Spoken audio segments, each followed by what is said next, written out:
bahwa kami semakin dekat dengan Engkau Tuhan.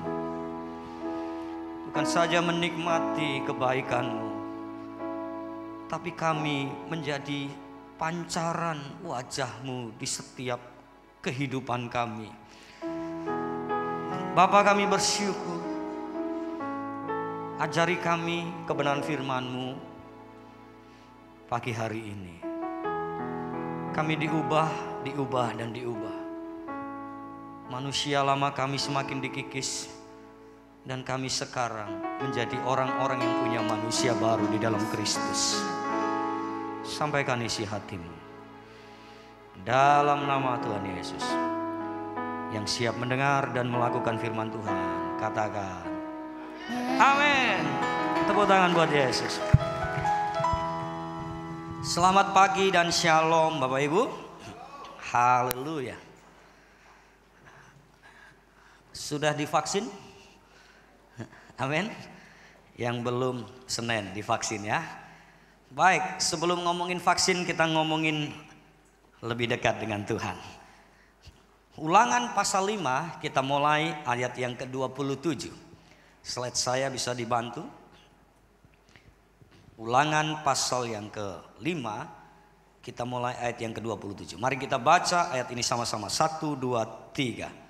Mendekatlah engkau dan dengarlah segala yang difirmankan siapa? Tuhan Allah kita. Terus, dan engkaulah yang mengatakan kepada kami segala yang difirmankan kepadamu oleh Tuhan Allah kita. Maka kami akan mendengar dan melakukan. Banyak orang cuman cukup dan berhenti pada titik mendengar. Padahal kekristenan tidak cukup berhenti pada titik mendengar. Sepakat dengan saya, katakan amin. Buat apa banyak mendengar tidak pernah melakukan? Tidak ada untungnya untuk kerajaan surga. Nah, rupanya dari peristiwa ini Bapak Ibu Saudara, Ulangan mengingatkan kepada kita. Saya bersyukur karena kekristenan punya kitab yang namanya Ulangan. Karena apa? Supaya sering diulang. Wong diulang-ulang aja nggak berubah-ubah, apalagi nggak pernah diulang. Toleh kanan kirinya ngomong, bukan kamu yang dimaksud. Amin. Yang belum vaksin, oh bukan juga. Nah saudara, kitab Ulangan menggambarkan kepada kita sesuatu yang harus diulang dan diulang. Supaya bangsa itu, khususnya pada pasal ini adalah bangsa Israel, mengerti kebenaran dan melakukan kebenaran. Penting sampai di sini.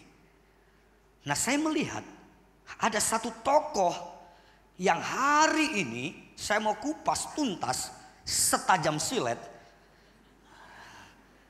Orang ini benar-benar pengen sekali dekat dengan Tuhan. Siapa yang pengen dekat dengan Tuhan? Lambaikan tangan. Dekat sama suami dan istri aja maknyes, apalagi dekat sama Tuhan. Amin. Adakah di antara saudara yang dekat sama istri malah gila nih? Nggak ada ya. Dekat sama Tuhan itu lebih luar biasa. Yuk buka bersama saya Injil Matius. Kita mulai ayat pasal yang ke-15. Oke, nah ini ada dua perbandingan yang menarik. Yang satu ditulis perempuan Kanaan yang percaya. Saya bacakan ayat yang 15 ya. Matius pasal 15. Saudara petentengi mata saudara. Petentengi itu what is the meaning of petentengi? Lihat baik-baik, jangan berkedip dulu ya. Lalu Yesus pergi dari situ dan menyingkir ke daerah Tirus dan Sidon. Maka datanglah seorang perempuan Kanaan. Ini perempuan Kanaan, perhatikan baik-baik. Dari daerah itu dan berseru, kasihanilah aku ya Tuhan, anak Daud. Karena anakku perempuan kerasukan setan, sangat menderita. Siapa yang pernah kerasukan setan? Lambaikan tangan. Adakah di antara saudara yang pernah kerasukan setan? Jujur? Enggak ada, luar biasa ya. Saya pernah melepaskan beberapa orang yang kerasukan setan. Wah saudara, wah perlu tenaga ekstra. Teorinya sih dalam nama Yesus pergi. teorinya saudara, waktu saya sekolah. Rupanya lama juga saudara. Karena kadang-kadang kedagingan orang tersebut nggak mau melepaskan. Tetapi Yesus sama sekali tidak menjawabnya. Lalu murid-muridnya datang dan meminta kepadanya, suruhlah ia pergi. Ia mengikut dengan berteriak-teriak. Jawab Yesus, aku diutus hanya kepada domba-domba yang hilang dari umat Israel. Tetapi perempuan itu mendekat dan menyembah dia sambil berkata, Tuhan tolonglah aku. Tetapi Yesus menjawab, yuk kita baca 1, 2, 3. Tidak patut. Dan melemparkannya kepada, terus kata perempuan itu, benar Tuhan, namun anjing itu makan yang jatuh. Maka Yesus menjawab dan berkata kepadanya, hai ibu, besar imanmu, maka jadilah kepadamu seperti yang. Dan seketika juga apa saudara? Nah, saya mau membahas dulu tentang perempuan Sirofenesia atau perempuan Kanaan dan bangsa Yahudi. Yesus keturunan bangsa Yahudi. Tahukah saudara bahwa Sirofenesia adalah bangsa yang maju pada zaman Yesus? Ini negara atau bangsa yang berkembang ketika Yesus hidup. Bahkan Venesia terkenal karena ekspor pewarna kerang murek yang berwarna ungu dan digunakan untuk memberi warna jubah para bangsawan. Itulah keadaan Sirofenesia. Sirofenesia juga mereka dekat dengan bangsa Yunani. Apa itu? Dan sistem politiknya mirip sekali dengan bangsa Yunani. Sirofenesia juga pemerintahan kotanya seperti Sparta dan Athena, berkembang luar biasa kan? Abjad Venesia adalah dasar semua abjad di dunia. Budaya mereka tinggi, penampilan mereka menarik dan keren. Bak pahatan dewa-dewi di kuil Olympus, itu keadaan di Sirofenesia. Slide saya coba lihat. Keadaan di Sirofenesia.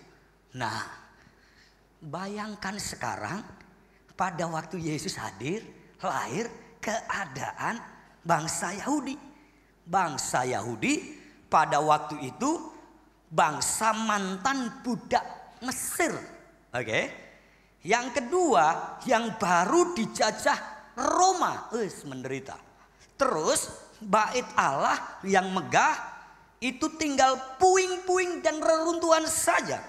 Kekayaan dirampok, mereka sedang hidup dalam kesusahan. Kontras kan? Sirofenesia begitu luar biasa, bangsa Yahudi baru porak-poranda luar biasa. Tapi yang menarik, perempuan ini yang bangsanya begitu hebat, sedang dalam kondisi luar biasa, diremehkan oleh Yesus yang bangsanya kayak apa tadi? Sedang reruntuhan, dijajah Roma. Bayangin, kalau Anda yang punya jabatan tinggi, lebih kaya, lebih terhormat, diremehkan oleh orang yang tidak punya apa-apa, responmu gimana? Tiap minggu crash in you loh khotbahnya. Kalau kita diremehkan orang yang lebih tinggi dari kita, gak popo. Itu gak crash in you, semua orang juga bisa. Tapi Sirofenesia adalah bangsa yang mewah, megah, terkenal, ternama, hebat. Bangsa Yahudi sedang dalam porak-poranda, bangkrut, dijajah Roma. Dan hari itu Yesus sedang meremehkan perempuan ini.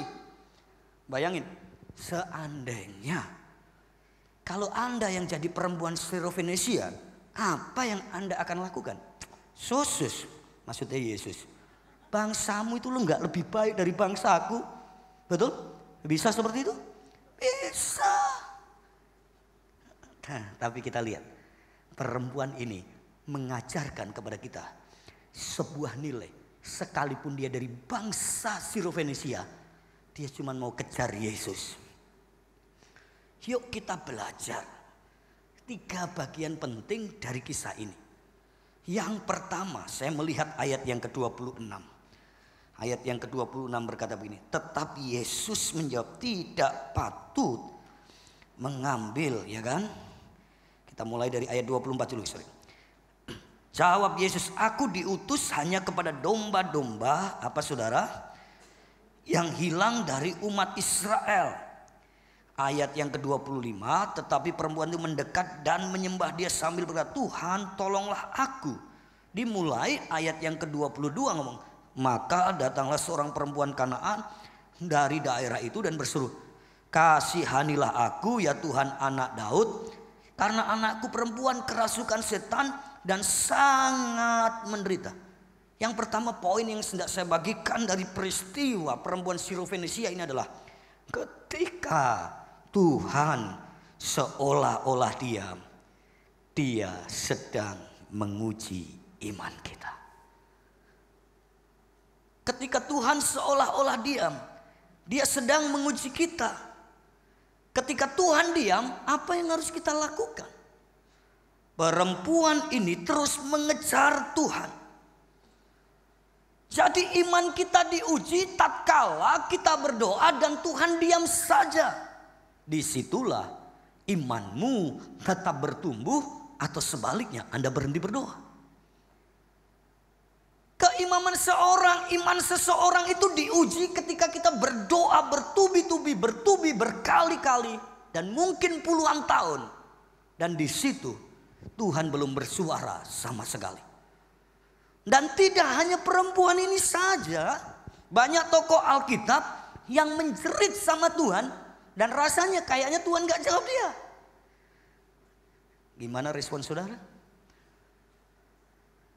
Ada peristiwa bagaimana Daud pernah menjerit, Tuhan juga diem. Di Mazmur pasal 12 ayat 2-3, berapa lama lagi Tuhan melupakan aku? Daud pernah mengalami masa depresi karena doanya belum dijawab Tuhan. Dan saya percaya yang di depan saya ini ada doa-doa Bapak Ibu Saudara yang juga belum dijawab oleh Tuhan. Amin ya. Apakah kita akan berhenti ketika doa kita nggak dijawab Tuhan? Jangan, berdoa lagi. Ada lagi Ayub berkata, sesungguhnya kalau aku berjalan ke timur, ia tidak ada di sana. Ayub mengungkapkan frustasinya karena Tuhan diam. Atau ke barat tidak kudapati juga dia. Di utara ku cari dia, ia tidak nampak. Aku berpaling ke selatan, aku tidak melihat dia. Jadi Ayub nyari kemana-mana gak ketemu. Frustasi. Paulus juga orang yang pernah frustasi. Aku berteriak 3 kali. Betul gak? Dan endingnya Tuhan cuma ngomong nih, cukuplah kasih karuniaku kepadamu. Sebab dalam kelemahan justru kekuatanku nyata. Loh, bayangin Anda berdoa minta mobil Tuhan, cukuplah becak untuk kamu. Loh Tuhan ini karepe piye loh Tuhan. Loh ya toh. Apa Tuhan harus nuruti doa kita terus? Alkitab mencatat enggak selalu kan? Loh ya kan? Emang Rasul Paulus itu bukan rasul hebat? Ada yang ngomong, Rasul Paulus kurang beriman. Doa bolak-balik enggak dijawab sampai 3 kali. Siapa yang bilang? Siapa yang bisa ngomong Paulus enggak lebih keren dari Anda? Atau Anda lebih keren dari Paulus? Angkat tangan, boleh pulang. Ketika Tuhan seolah-olah diam, dia sedang uji iman kita. Amin. Sampai di titik mana iman dan pengharapan kita? Iman kita hanya karena doa kita dijawab, atau karena memang doa kita belum dijawab, tapi kita terus beriman. Banyak orang Kristen imannya sampai titik doanya dijawab. Dan yang diharapkan adalah materi belaka, imannya. Hari ini si perempuan Sirofenisia mengajar kepada kita. Ketika Tuhan seolah-olah diam, dia sedang uji imannya. Ini perempuan Sirofenisia, orang Kanaan, gak percaya Yesus. Tapi hari itu dia tetap datang kepada Yesus. Tolong Tuhan, anakku perempuan kerasukan. Saudara yang dikasih Tuhan, jangan kecewa bila Allah menolak mengangkat masalah kita. itu berarti Ia telah menyediakan kekuatan kepada kita untuk menghadapinya. Amin. Sering kita berdoa, angkat Tuhan, angkat Tuhan. Tuhan ngomong, kamu yang saya angkat atau masalahmu? Angkat Tuhan. Kalau Anda ngomong angkat Tuhan, Paulus juga pernah ngomong angkat Tuhan. Bahkan Yesus juga pernah, kalau boleh. Belajar dong doa sama kayak Yesus, ojo maksa. Ya kan? Kalau boleh, itu doa yang paling keren. Apakah doa itu kurang beriman? Kalau ngomong kurang beriman, Anda berarti nggak percaya Yesus. Karena Yesus juga pernah berdoa, kalau boleh. Saudara, kalaupun semua penderitaan kita yang harus kita hadapi nggak diangkat Tuhan, saya cuma percaya satu hal, Tuhan sudah siapkan kekuatan untuk kita menghadapinya. Tepuk tangan buat Tuhan Yesus. Haleluya.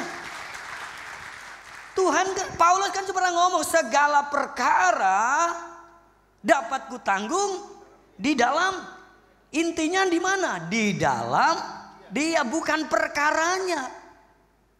Kalau Anda nggak di dalam Dia, wong perkara kecil pun Anda permasalahkan karena nggak di dalam. Tapi kalau Anda di dalam Dia, segala perkara apa? Dapat kutanggung. Kuncinya apa?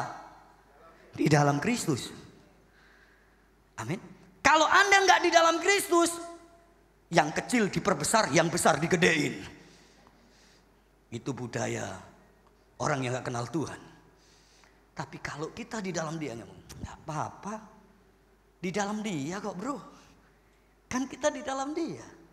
Segala perkara dapat kutanggung di dalam Dia. Jadi yang pertama, ketika Tuhan seolah-olah diam, Dia menguji iman Anda. Hari ini kalau Tuhan belum jawab doamu, coba kita ngomong gini, Tuhan, apakah Engkau sedang uji imanku? Dan kita berkata, Tuhan, tambahkan dong imanku. Saya setiap kali doa, doanya gini, Tuhan tambahkan imanku, Tuhan. Tambahkan imanku. Kenapa? Karena saya tahu, nggak semakin gampang perjalanan hidup mengikut Kristus. Nyanyi sih gampang. Mengiring Yesus. Ini keyboardis keren. Kamu tetap berdiri ya, masih kuat ya. 45 menit. Ya. Semua karena anugerahmu. Terus hari ini ada. Langsung refnya. Mengiring Yesus. Lanjut. Sukaan bagiku. Betul? Ku lepas semua hakku untuk mengenal kehendaknya di hidupku. Betul ya? Kalau kita mengiring Yesus, kata lagu ini, melepas semua apa? Hak. Katakan melepas semua hak. Ya. Jangan jadi Kristen itu apa? Yang dituntut apa? Hak. Ibu-ibu ini udah capek sama anak-anaknya. Nak, hak nak. Hak nak. Capek nggak bu? Kalau anak nggak mau makan, hak. Nah, Bapak Ibu, yang kedua, saya melihat begini. Yang paling luar biasa nih, tetapi Yesus ayat 26 menjawab, tidak patut mengambil roti yang disediakan bagi anak-anak dan melemparkannya kepada anjing. Wih, bayangin ya. Bayangin bangsa yang maju, bangsa yang berkembang dikatain anjing sama bangsa yang apa? Trondolo tadi. Ya kan, bangsa Yahudi sedang dalam masa-masa bankruptnya ini. Tapi ngomongin bangsa yang maju, kira-kira ginilah. Bangsa kita ngomongin Singapura gitu. Itu kan susah dimengerti. Nah ini yang terjadi. Nah yang kedua, ketika Tuhan seolah-olah menolak, waktu dia minta Tuhan seolah-olah nolak. Dia sedang menguji ego kita. Di titik mana? Diumpamakan seperti anjing kunarion. Memang ini bukan anjing liar, anjing piaraan, anjing lucu nan imut. Tapi siapakah di antara kita yang mau diumpamakan sebagai anjing yang paling lucu? Angkat tangan. Gak usah ngomong herder lah, ya kan? Anjing yang paling lucu, ekornya kipet, warna putih, imut. Siapakah di antara kita semua yang pingin kowe koyo kirek sing lucu kae lho? Ada? Boleh lambaikan tangan? Nanti pulang gereja kita bully sama-sama. Enggak ada. Dan Yesus nampaknya enggak punya perasaan banget ya ngomong sama perempuan ya. Betul enggak? Lah perempuan men yang dikatakan itu. Lah kalau bosnya itu laki-laki, langsung ngajak berkelahi pasti. Kowe ngomong apa kowe? Loh iya kan? Bayangin nih. Ketika Tuhan seolah-olah menolak, dia sedang uji ego. Dia tetap datang nih, keren kan? Loh udah dikatain kiri loh. Anjing loh, kok isih teko? Kok masih datang, masih mendekat? Hebat ya. Orang kalau diremehkan, dilecehkan masih mendekat sama orang yang melecehkan. Sorry bro, nggak butuh lo. Halo? Egonya dimatikan men, perempuan ini.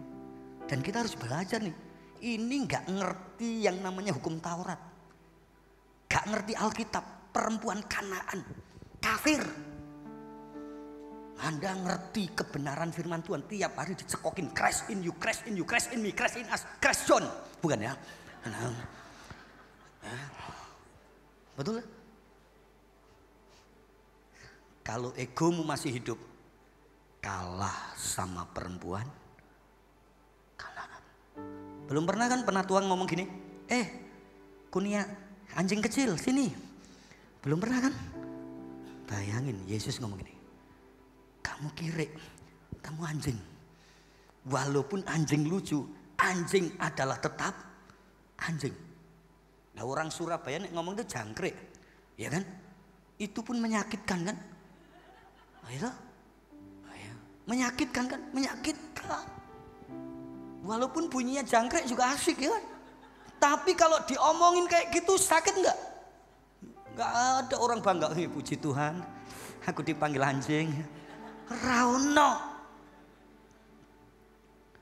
Nah lihat, ketika Tuhan seolah-olah menolak, dia sedang uji kita.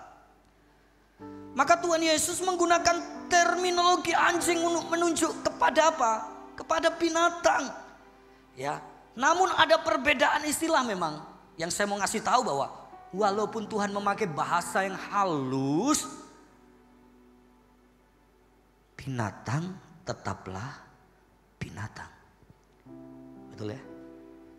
Hewan tetaplah hewan. Orang yang egonya mati adalah orang yang lemah lembut dan rendah hati. Katakan amin. Orang yang egonya mati adalah orang yang lemah lembut dan rendah hati. Nah menariknya begini, waktu saya membahas tentang lemah lembut dan rendah hati, khususnya dulu lemah lembut dulu, susah. Lemah lembut menurut bahasa Indonesia itu susah didefinisikan.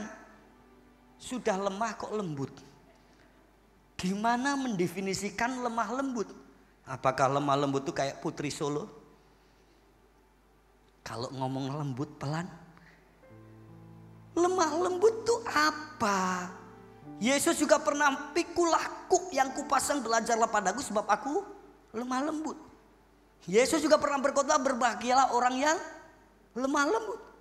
Nah, lemah lembut itu apa Bapak Ibu?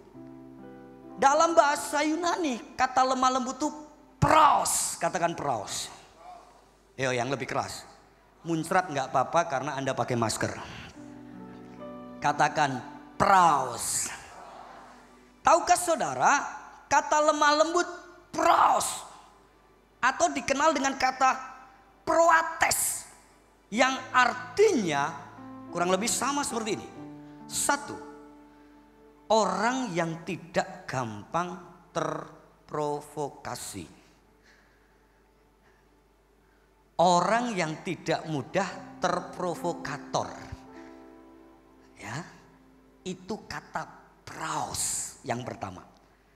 Kata praus yang kedua, rela mundur satu langkah untuk orang lain maju. Itu lemah lembut. Rela mundur satu langkah demi orang lain maju. Itu orang yang apa? Lemah lembut. Saya kalau mendefinisikan bahasa Indonesia susah. Makanya saya cari Tuhan bahasa aslinya apa. Orang yang gak gampang kebakaran, terprovokasi. Bahasa Ambonnya sumbu pendek. Gak gampang ngamuan. Dikit-dikit ngamuk, dikit-dikit ngamuk. Bojo salah naruh ini diamuk. Bojo keliru ini diamuk. Itu apa? Gampang. Diomongin dikit langsung terprovokasi. Yang kedua, dengan sukarela dan senang hati, dia rela mundur untuk orang lain maju. Dan ini keren sekali seperti Alkitab ngomong. Jalan naik itu jalan turun. Jalan kemuliaan itu jalan salib. Jalan Tuhan itu jalan hamba. Ketika Anda mundur bukan berarti Anda gak akan maju nanti. Ketika Anda secure sebagai pemimpin, aman. Tahu gak saudara? Pros, Anda rela mundur. Gak apa-apa kamu yang maju. Wow. Yang ketiga, kata praus artinya apa? Ini biasanya dipakai buat orang yang gampang sekali menyebut apa saudara? Biasanya dipakai untuk menyebut sikap yang berbeda di tengah-tengah orgalites, gampang dan suka marah, dan orgesia, sama sekali tidak bisa marah. Jadi proates sama dengan yang sabar, tidak suka marah, tidak suka mengumbar kemarahan.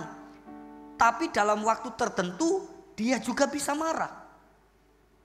Jadi dia itu ada dalam posisi di mana tidak gampang marah, tapi nggak bisa marah juga. Bukan nggak bisa marah, dia bisa marah dengan alasan tertentu. Maka pertanyaannya penting, orang Kristen bisa boleh marah nggak? Boleh, boleh. Karena Yesus pernah marah, betul ya? Ya, kalau engkau marah, jangan sampai matahari terbenam. Boleh marah, boleh. Marah itu ada dua. Yang pertama, marah yang mendidik. Ya, ini marah yang mendidik. Jadi kalau anak saudara tidak mau belajar, ya, nggak mau tidur siang, Anda layak untuk memarahin dia. Tapi ada yang marah nggak mendidik, namanya marah-marah. Nggak jelas marah, ya kan? Ya kan? Suami pulang kantor marah. Kok pulangnya lama? Jalan macet. Kok jalannya macet? Ya ukuran dewe. Ya, ya kan? Ya. Nah, kata proetes juga berarti apa, Bapak Ibu? Lawan dari kata orang yang suka sombong, ya kan? Jadi bila diartikan rendah hati, tidak sombong dengan kelebihannya, tetapi juga tidak minder dengan kekurangannya, itu kata pros. Tidak mudah marah, terprovokasi, rela mundur demi orang lain maju. Dia ada di tengah-tengah, bisa menjadi pendamai. Tapi orang ini juga tidak sombong, tinggi hati. Tapi yang terakhir, kata pros itu menarik buat saya. Kata pros itu diibaratkan seseorang yang menangkap kuda liar. Kuda liar itu bisa dijinakkan begitu rupa. Jadi pros itu gambaran kuda liar yang sudah jinak. Siapa orang Sumba di sini? Lambaikan tangan. Oke. Ya. Sudah nga'a. Nga'a itu makan. Cuman itu bisanya saya.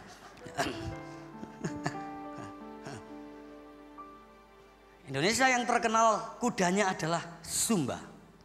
Maka kalau ada laki-laki yang tadi, lihat ya, laki-laki, ada perempuan-perempuan yang angkat tangan. Kalau mau naksir dia, siapin kuda. Itu sebagai belisnya mereka. Ya. Nah, orang kalau mau menjinakkan kuda seperti apa Bapak Ibu? Tahukah saudara? Orang kalau mau menjinakkan kuda yang pertama, dia harus membawa kuda induknya yang sudah jinak. Jadi enggak serta-merta kuda liar itu ditangkap tanpa kuda induk yang sudah jinak. Yang kedua, orang kalau mau menjinakkan kuda caranya gimana? Dia butuh 2-4 orang. Karena sekalipun kuda itu baru umur 6 bulan, dia punya tenaga yang luar biasa. Yang ketiga, orang mau menjinakkan kuda itu harus di tempat lapang. Tentunya. Jangan berpikir, Bapak ini mau khotbah atau ngomongin kuda sih. Ya ini ilustrasinya ya. Nah saudara lihat ya. Butuh kuda yang benar-benar sudah jinak. Butuh beberapa orang untuk menjinakkan kuda itu. Butuh tempat yang lapang. Supaya kuda itu gak stres. Saya melihat begini. Banyak dari kita gak punya pros. Kedagingan kita jadi liar. Karena apa? Satu, gak punya orang tua rohani yang sudah jinak. Nah, kan anak kan bisa dilihat dari orang tuanya dan sebaliknya kan. Kuda yang sudah jinak di samping, kuda liarnya lihat loh, wis ono jaran sing jinak. Jadi waktu dia ditangkap, talinya masuk leher, dia meronta-ronta, dia ditarik meronta-ronta. Apa yang terjadi? Ada kuda jinak yang menenangkan. Ada penghiburan, sudah ada yang lebih senior yang jinak ini.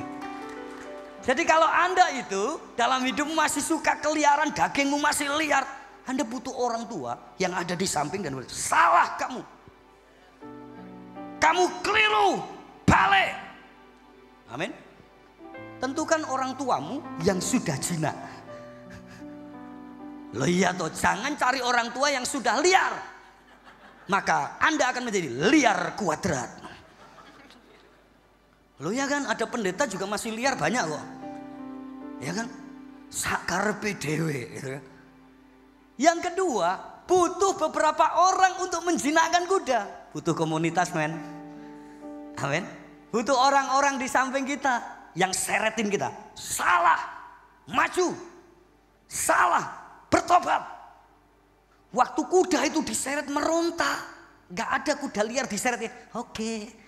Gak ada. Itu kuda lumping sudah. Gak ada. Meronta-ronta. Tapi dengan penuh kesabaran. Orang-orang dalam komunitas. Ayo maju. Ayo maju. Ayo maju. Maju. Ya kan? Kadang perlu komunitas. Katakan amin. Kita tidak didesain untuk hidup seorang diri. Amin. Kita didesain untuk berkomunitas. Dan tentukan Anda punya komunitas yang benar. Saya pengen diperlihatkan videonya sejenak. Paling 2 menit ini.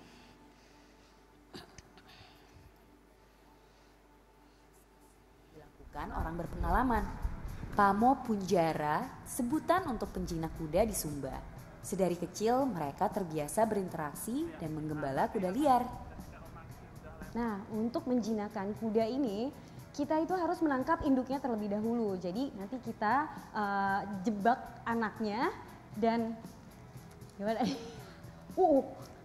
Nah, nanti setelah itu baru kita bisa tangkap. Jadi, harus hati-hati. Oke.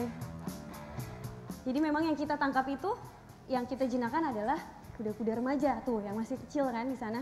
badannya juga beda. Ini induknya yang kita pegang sekarang. Lekuhiru atau tali jerat tradisional dirancang khusus agar mudah menjerat leher kuda. Ini kuda liar yang ditangkap, lihat. Hingga 2 jam untuk menangkap satu kuda liar. Nah ini tali ini tuh sebenarnya bukan untuk menjerat lagi, tapi fungsinya adalah untuk mengendalikan. Jadi dia udah bukan terjerat ya Om ya. Jadi udah aman nih. Makasih ya. Ini gimana nih Om sekarang? Lepas. Lepas aja.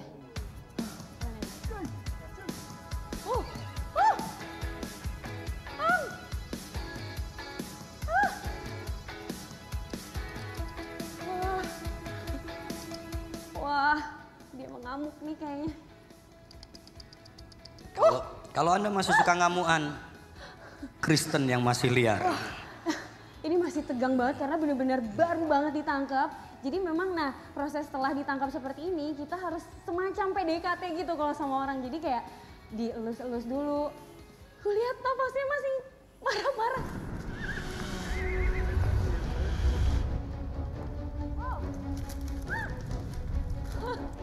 Bagi yang belum berpengalaman seperti saya, harus benar-benar mengikuti instruksi para penjinak kuda.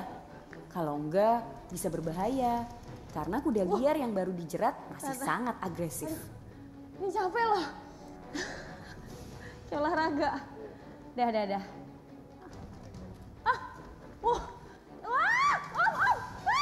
Lepas. Oh ini gak. Om hati-hati Om. Ya ampun, lepas ini gimana ya? Om ini harus dipasang lagi ya berarti ya? Ini kayaknya...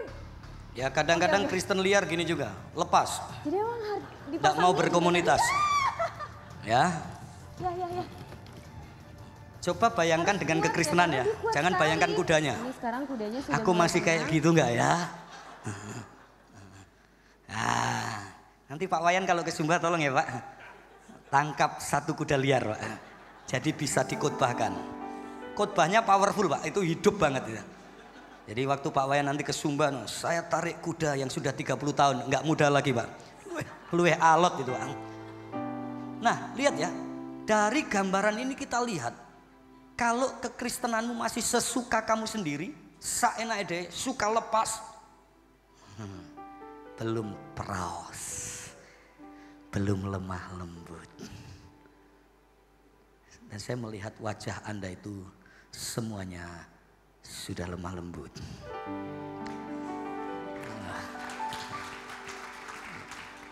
Jadi nggak boleh ada yang tersinggung lagi, amin. Kalau masih suka tersinggung, singgung terus sampai nggak tersinggung. Biasanya orang yang suka tersinggung tuh komunitasnya sama. Tersinggung community church. Nah kata rendah hati, Santo Fransiskus dari Sales pernah berkata, jangan berikan kesempatan untuk amarah. Karena sedikit saja ada kesempatan, dia akan menjadi tuan atas kamu. Kata rendah hati, jadi kalau kata ini lemah lembut, sekarang rendah hati. Kata rendah hati dalam bahasa Yunani dipakai kata tapeinos tekardia yang artinya berbaring di tempat yang rendah atau rendah sampai ke tanah, dibuat sampai menderita. Yang kedua, mereka memiliki pandangan yang jujur atas diri mereka sendiri. Mereka tidak memandang rendah terhadap orang lain, orang rendah hati. Orang yang rendah hati adalah sebagaimana adanya dirinya. Seseorang yang rendah hati adalah terbuka, jujur, transparan. Seorang yang rendah hati berjalan dalam terang, mereka tidak memakai topeng. Jadi rendah hati itu nggak cuma gini, shalom, belum tentu rendah hati. Rendah hati dan lemah lembut tidak ada kaitannya dengan penampilan fisik. Itu dalam teks aslinya. Kita sering menggambarkan orang lemah lembut itu orang yang ngomongnya kayak Putri Solo.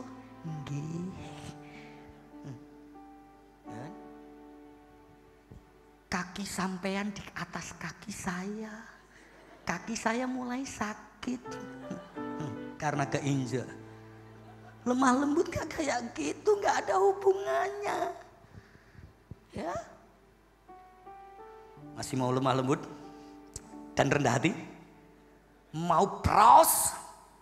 Mau mundur supaya orang lain maju? Halo? Waktunya kita regenerasi. Amin. Waktunya regenerasi. Seniornya mundur dulu gak apa-apa. Ayo kamu maju. Jangan maju. Maju. Kayaknya gak ikhlas banget ya. Ya. Ada orang-orang yang tongkat estafetnya itu sampai di bawah mati. Biar Tuhan yang meneruskan. Itu gak pros. Karena orang pros nih. Kamu maju, aku mundur, kamu yang tampil. Tuhan dipermuliakan. Wah. Yang ketiga, yang terakhir. Penghiburan. Poin terakhir itu poin apa? Penghiburan. Nah, yang terakhir ayat 27 berkata apa saudara? Ketika Tuhan seolah-olah mempermalukan. Dia sedang menguji apa saudara? Hati kita. Yang pertama ketika seolah-olah Tuhan diam-diam menguji iman kita. Ketika Tuhan seolah-olah menolak, dia menguji ego kita. Tapi yang ketiga, ketika Tuhan seolah-olah mempermalukan, dia sedang menguji hati kita. Dan perempuan ini membenarkan bahwa aku memang anjing Tuhan. Dan wanita ini mampu menjaga hatinya. Dia gak ngomong gini, kamu ngatain aku anjing, bangsamu gak lebih baik dari bangsaku. Perempuan itu gak seperti itu. Oke Tuhan, gak apa-apa aku anjing. Tapi ikhlas tuh Tuhan, anjing pun masih boleh makan dari remah-remah yang jatuh. Ini hatinya terjaga. Hatinya terjaga. Teriris, tersengat, tersinggung. Bukan jadi bagian dari wanita ini. Dengar wanita-wanita yang mudah tersinggung. Belajarlah dari wanita Kanaan. Amin para wanita. Saya melihat kenapa yang ditulis wanita ya. Karena saya harus jujur, yang sering tersinggung.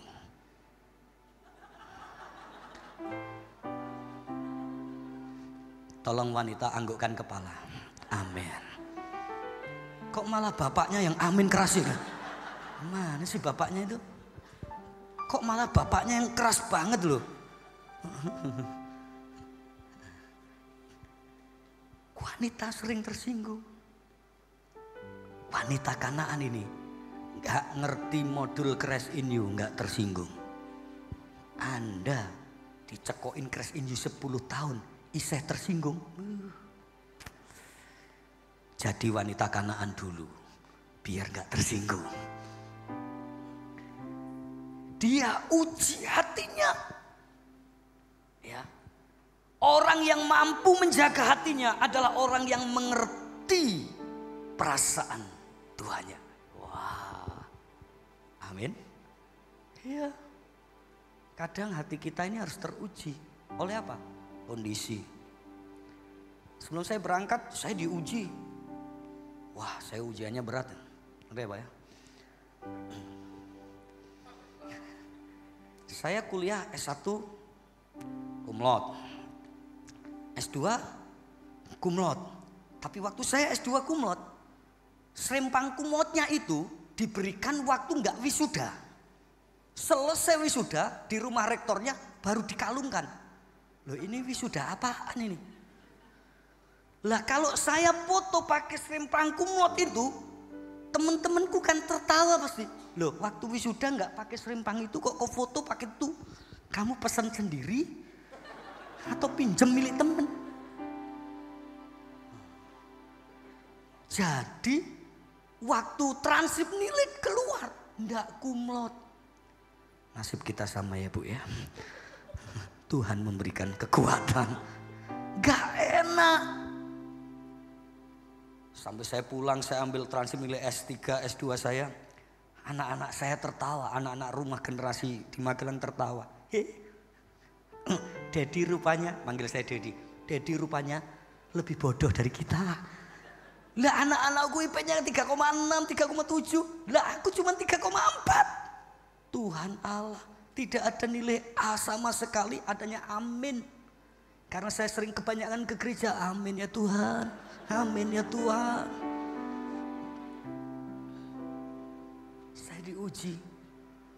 Saya nyanyi lagunya Aakim, jagalah hati, jangan kau nodai, jagalah hati, lentera hidup ini.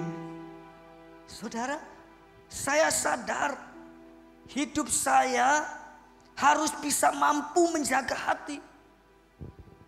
Sampai dikasih ijazah, ijazahnya salah tahun. Ya Tuhan Yesus, saya buat urus NIDN saya, yang ngurus ini Pak, tahunnya salah, mateng. Yang kedua, yang lucunya di database S3 saya lulus, S2-nya enggak lulus. Kampusnya nanya, kamu sakti banget bro, maksudnya doktormu lulus, magistermu enggak lulus, rahasianya apa? Bingung kan? Saya berminggu-minggu bergumul. Tapi ini yang saya lakukan sama istri. Ya udahlah, kita nyerah aja sama Tuhan. Biar Tuhan yang bekerja. Hari ini saya mau kasih tahu, ketika saya nyerah sama istri, saya bilang gini, di kampus yang baru itu semuanya jadi, SK-nya turun, semuanya dalam kondisi yang baik, diterima di luar biasa, dan saya diterima dengan bilang welcome, dan kampusnya jauh lebih baik daripada yang dulu. Saya cuma percaya gini, orang yang mampu menjaga hatinya adalah orang yang siap mendapatkan promosinya. Siap jaga hati? Berani jaga hati? Jagalah hatimu dengan penuh kewaspadaan. Katakan waspada. Karena dari situ apa? Terpancar kehidupan. Yang pertama, belajar dari perempuan Syrovenesia. Ketika Tuhan seolah-olah dia menguji iman saya dan saudara. Ketika Tuhan seolah-olah menolak, dia menguji ego kita. Egomu ditenggelamkan, egomu harus mati. Tapi ketika Tuhan seolah-olah mempermalukan, dia sedang menguji hatimu. Kita berikan tepuk tangan. Bangkit berdiri sama saya.